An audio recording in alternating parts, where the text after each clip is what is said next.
ಚುನಾವಣೆ ಹತ್ರ ಬರ್ತಾ ಇದೆ, ಎಲ್ಲ ಕಡೆ ಪ್ರಚಾರ ಹೇಗೆ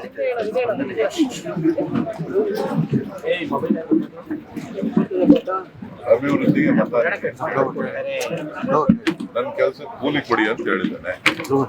ಜನ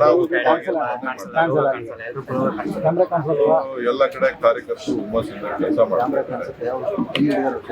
ನಮ್ಮ 5 ಗ್ಯಾರಂಟಿಗಳು ಬಗ್ಗೆ ಜನ ಮಾತನಾಡ್ತಾ ಇದ್ದಾರೆ. ಹಾಗಾಗಿ ಒಳ್ಳೆ ಉತ್ತಮವಾದಂಥ ರೀತಿಯಲ್ಲಿ ಎಲ್ಲ ಕಡೆ 8 ವಿಧಾನಸಭಾ ಕ್ಷೇತ್ರಗಳಲ್ಲಿ ಕೆಲಸ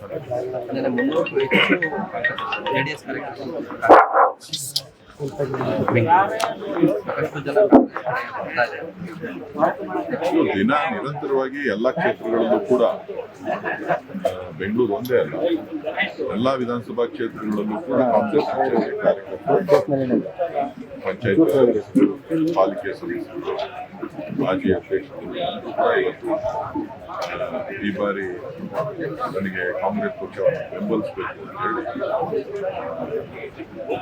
ಬರ್ತಾ ಇದ್ದಾರೆ. ಜೊತೆಗೆ ಪಕ್ಷಾತೀತವಾಗಿ ಬೆಂಬಲ ಕೊಡಲಿಕ್ಕೂ ಕೂಡ ಮತದಾರರು ಏನು ಮನೆಗೆ ಭೇಟಿ ಕೊಟ್ಟಂತ ಸಂದರ್ಭ, ಕಾರ್ಯಕರ್ತರುಗಳು ಭೇಟಿ ಕೊಟ್ಟಂತ ಸಂದರ್ಭದಲ್ಲಿ ಇವತ್ತು ಪಕ್ಷಾತೀತವಾಗಿ ಬೆಂಬಲ ವ್ಯಕ್ತಪಡಿಸ್ತಾ ಇರ್ತಕ್ಕಂಥದ್ದನ್ನು ನಾನು ಕೇಳ್ತೇನೆ. ಸರ್, ಈಗ ಒಂದ್ ಕಡೆ ನೀವು ಗ್ಯಾರಂಟಿಗಳ ಜೊತೆಗೆ ನಿಮ್ಮ ಅಭಿವೃದ್ಧಿ ಮೇಲೆ ಮತ ಕೇಳ್ತಾ ಇದ್ದೀರಿ. ಅಂದ್ರೆ ಬಿಜೆಪಿ ಅವರು ಮೋದಿ ಮುಖ ನೋಡ್ಕೊಂಡು ವೋಟ್ ಹಾಕಿ ಮತ್ತೆ ಮೋದಿ ಅವ್ರನ್ನ ಪ್ರಧಾನಿ ಮಾಡ್ಬೇಕು ಅಂತ ಹೇಳಿ ಜನರು ಮುಂದೆ ಹೋಗ್ತಾ ಇರುವಂತದ್ದು. ಅವ್ರಿಗಿನ್ನ ಒಂದೇ ಅಸ್ತ್ರ,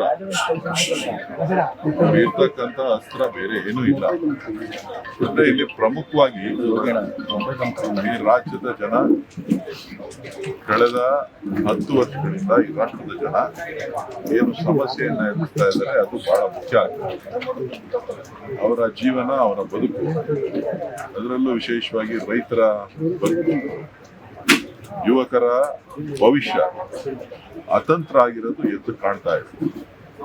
ಒಂದು GST ಹೊರೆ, ಇವತ್ತು ಯುವಕರಿಗೆ ನಿರುದ್ಯೋಗ ಸಮಸ್ಯೆ, ಅದ್ರ ಜೊತೆಗೆ ರೈತರು ಬಳಸ್ತಾ ಇರ್ತಕ್ಕಂಥ ಗೊಬ್ಬರ, ಇವತ್ತು ಯೂರಿಯಾ 50 kg ಇದ್ದಂತ ಮೂಟೆ 40 kg ಕುತಂತ್ರ.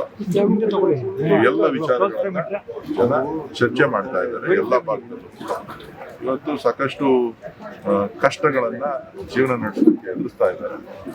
ಆ ವಿಚಾರಗಳು ಇವತ್ತು ಮುಖ್ಯವಾಗಿ ಚರ್ಚೆಗೆ ಬರ್ತಾ ಇದೆ.